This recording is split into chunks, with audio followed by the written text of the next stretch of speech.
SK Vibemaker. Look who's in the building. Jaz Karis, what's happening? I'm good, man. Thank you for having me. Yeah, man, of course. I mean, things are looking very well for you this year. Yeah, I'm glad that it's looking that way, yeah. How would you describe, your musical journey up into 2019?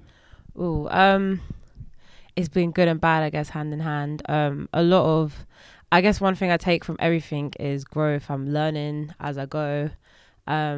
And just like thank God for the blessings as they come, basically. So it's been up and down, but it's all good. Yeah. Would you say it's gone to plan? It's been like nearly 2 years since you released your debut EP, right? Yeah, definitely not to plan. I think I'm I love plans, and I think this industry does not work with plans. Like, if you want to do that, it's not going to work. But you can have a vague structure of what you want to achieve, and so far so good. I like it a bit more faster. But I guess so would everyone, so timing is everything. Straight, so Jaz Karis is a planner. Yes, I am a planner. Yeah, man, people don't plan to fail. No, you know what I'm saying? Not at all, yeah. I mean, there's a saying, I can't think of it off the top of the head. Like, people fail to plan and then they plan to fail, or they don't plan to fail if they fail to... Something like that. Have you ever heard that saying before? No, I haven't. Something like that, man. Shout out to all the university students. So, let's get it from the top. Like, real name, Jaz Karis. No, that's not my real name. That's not your real name? I wish. Well, how it came is my mum wanted to call me Karis. And then, so I ended up being... My little brother... My mum and dad couldn't decide. So my little brother named me Jasmine. That's my real name, Jasmine. And so I just took Jaz from that because everyone calls me Jaz. And then the Karis, I had obviously I'd gone through other artist names, but this one is the one that stuck for me because at least it was like more real. So yeah. Connected to your real name as well. I mean, unlike rappers, rappers can rap and then, kind of get better and evolve as they go. The same could be said, obviously, of singers. But when is the point that you realize, what, I got a voice? Like, I wanted to be a singer. That's what I plan on doing. You practice to become a singer. You develop your vocal. But that point in which you realize, you know what, I have a voice here. For the first time I realized that was when I saw people sing my lyrics at a show. That's when I thought, it really connects sometimes with How people. long ago was that? Ooh, the first time I got that must have been about a few years ago. But my first headline last year, because you get sometimes a lot of people at the front, a couple people doing it here and there, and it's nice to see. And in my headline last year, the whole crowd was doing it, and that felt amazing. That felt people were really connecting with what I had to say.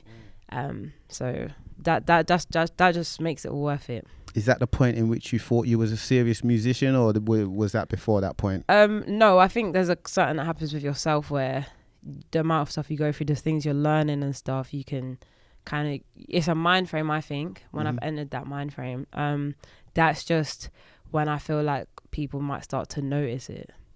So. Where do you stand on songwriting? Are you an artist that likes to write the majority of your own material? Are you cool with sharing a lot of the songwriting responsibilities? How does it go with Jaz Karis? The majority at the minute I write myself, but I'm definitely open to working with songwriters. I love songwriting. My next EP, I've worked with a great songwriter, Ari Pensmith, and I also work with Jay Warner. I think they're amazing people off the top of my head I've worked with, and I think doing that allows your mind to open up to, say, if I am in a session just by myself, I might approach something differently because I've worked with a songwriter previously, so I'm definitely open to it, and also writing for other people. So it's an art. I think it's there to be shared, really. What's your school of education when it comes to songwriting? I mean, what are some of the songwriters that you studied, or did you even study any, or did it just come from, you just doing it all yourself? Do you know what? I studied singers. Songwriting, it's because I used to love writing, so I more studied authors. So I used to read loads. I don't read as much now, which is not good, but because I've read so much, I like to storytell when I songwrite. So I feel like that's where it's come from, instead of... Now I look more at songwriters and at people around me that do songwriters and think, how did they come up with this, etc., etc. But because it really is a whole nother world, I think it's wicked. So my education behind it is more just trial and error, really. People might assume and put you into the category of being an R&B artist. I mean, that's an easy sort of categorization for your music. You know what I'm saying? Some might say box, category. I heard that you're not really at ease with being called an R&B artist. Really? Yeah, that's what I heard. I heard that still. I heard that. Really? Yeah. Is it true? Am I true to the mark? Am I close to the mark? No, I wouldn't say I'm not at ease. I think I love R&B. I grew up on it. I think it's I'm definitely at ease because I think that's what majority of people would call me anyway. But are you an R&B artist? Would you categorize yourself as an R&B artist? Yeah, but I wouldn't say that's a limit on what I do. That's all it is. I say I do I do other genres as well. I think soul is my main, like, I think soul, and then any other genre, like subgenre, can go on that. Not any, but a lot. I like to experiment, and R&B is just the closest to soul, I feel sometimes. So it's easy to say that. And I love R&B, so I'm at ease with that. So we are in a good time right now in the UK, man. We are seeing a great new wave of UK female vocalists in particular. There's a mass, it's like I don't feel like I've ever seen so many quality UK female vocalists coming through at any one time. You think? Yeah, man. This is a fantastic time. Whether they're seeing great success is another thing. Do you know what I'm saying? Because there's a lot of new artists that are still trying to find their way with a lot of potential. How are you feeling about your contemporaries? Is there much camaraderie? Are you an artist that stands alone, that likes to be by yourself? Or are you like, team UK female artists? I think we definitely have to stick together. I think it's very hard, especially being a female anyway and trying to break through in quite a male dominated industry.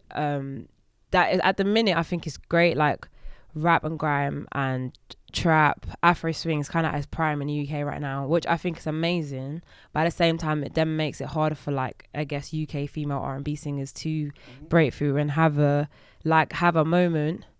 I definitely think it should be more a sisterhood, but I think the industry sometimes likes to put people against each other, especially females, like it's a competition instead of with guys. I feel sometimes it can be more when they link up, it's a good thing. Girls, you don't really see them linking up too tough, and I think that is because this industry likes to make it that. But I don't think we should be in competition with each other at all. I think there is a lot of talent, as you say, out there at the minute, and just helping each other open those doors will open them a lot faster for all of us, I think. You just mentioned Afro swing right there.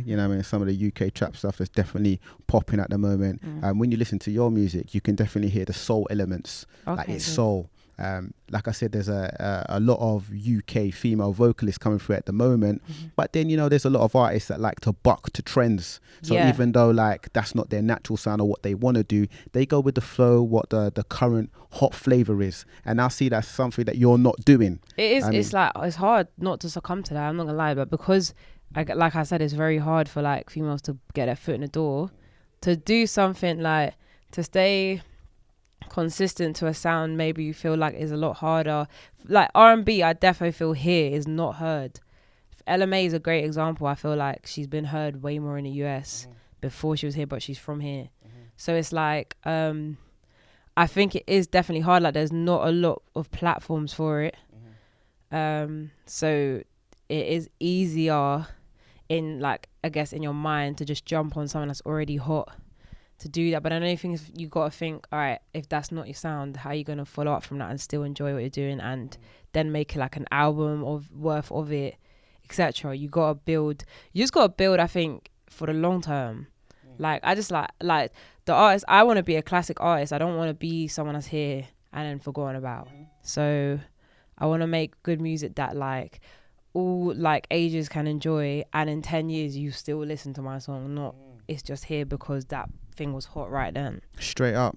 I often wonder whether more artists need to take the LMA route. LMA was over here, she weren't getting love. She's from your neck of the woods as well, South London. She weren't getting the love. She went to the US, she struck a deal with DJ Mustard and murked. Do you know what I mean? She is recognized worldwide. She won a Grammy. I'm not saying it's just about awards, but she won a Grammy. No, it's mad. The progression is crazy. Would you take that route? Is that something you would think about? Oh, definitely 100%. Going over to the States, staying over there for a bit? The States defo they're way more open to R&B, even songwriting, stuff like that. It's a whole nother world. I personally haven't yet been to experience that, so I don't want to say jump 2 feet ahead, you know what I mean, and stuff. But definitely I think it's something to think about, because like I said, that unless the UK start kind of opening up more to different stuff than that's what's popping right now, because it's whatever's popping right now, it's that's it. That's what, and it is very hard to poke holes in that bubble and get in. And it's sometimes it's I I can get I know a lot of artists are frustrated about it because like then why won't you go to the US and do that, because they're not trying to hear it here. But then at the same time, this is your home, you want to do that here. We love the UK, and just want to add to the scene. So I'm definitely open to it, like definitely. So but I do love home. So you do. Yeah. This song, man, I like to concentrate on lyrics, whether it's, it's a songwriter, singer-songwriter, or rapper. And you've got the lyrics like, try get my skin golden like those girls you like. Yeah. Is Jaz the type of girl who blends into the kind of girl that her man wants? No, that's the whole point of that song. Like, I feel like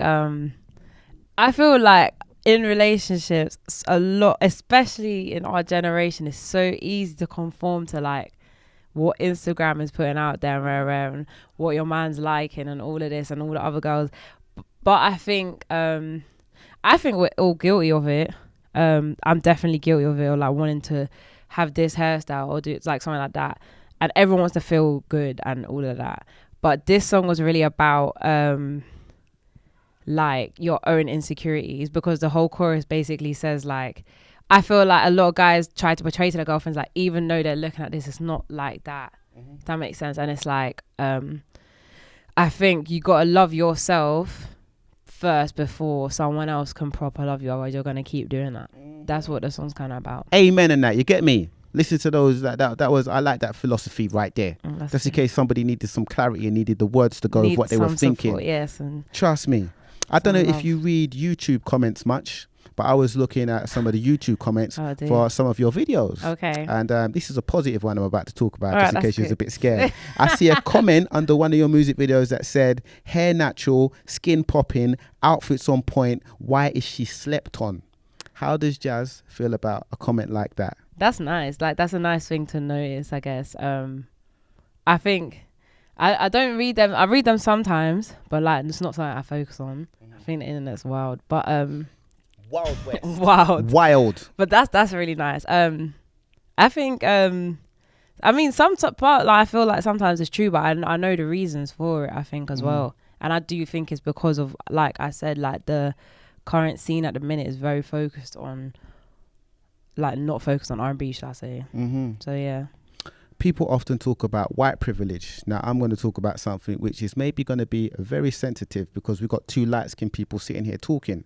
Do you feel like you have light-skinned privilege? Do you think this is something which is happening a lot right now in 2019 in the music game? No. I think I can only talk from my experience. I think everyone experiences their own things. But I've definitely felt very white in this industry and very black in this industry, like from different people.